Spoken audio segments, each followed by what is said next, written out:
Mega project করা হয় এগুলোতে তো আমরা দেখেছি অনেক দুর্নীতি হয়।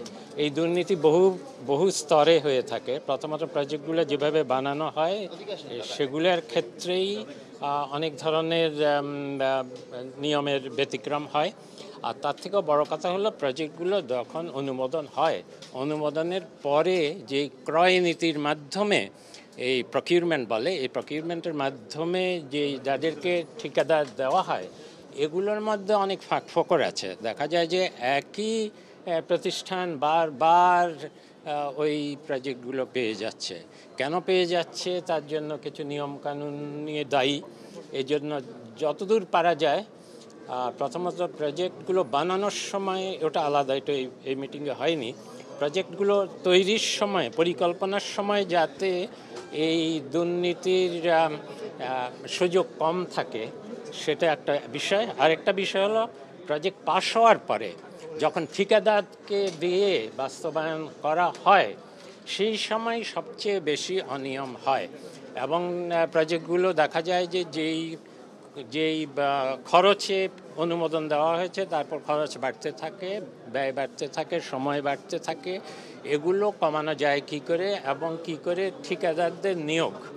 ঠিকাদারদের নিয়োগই হলো সরকারের ক্রয় নীতি।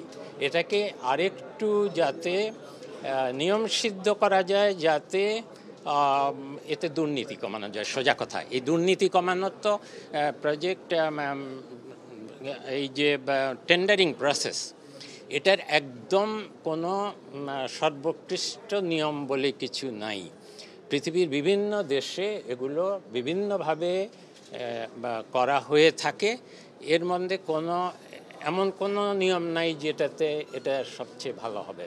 কিন্তু আমাদের দেশের উপযোগী করে এতদিন পর্যন্ত আমাদের যা দেখেছি সেখানে যেই ধরনের দুর্নীতি হয়েছে সেগুলো কমানোর জন্য কি কি ধরনের পদক্ষেপ নেওয়া উচিত, যে এই যে যাদেরকে দিয়ে বাস্তবায়ন করা হবে টেন্ডারিং প্রসেসটা এবং ঠিকাদার নিয়োগ, এবং সেটা বিদেশি এবং বিদেশিদের সাথে সহযোগী দেশীয় প্রতিষ্ঠান, এগুলো যোগসাজশ কী করে কমানো যায়। সোজা কথা হলো প্রজেক্ট যাতে একটু দুর্নীতিমুক্ত করা যায়, শুধু এই আমলে না, ভবিষ্যতেও।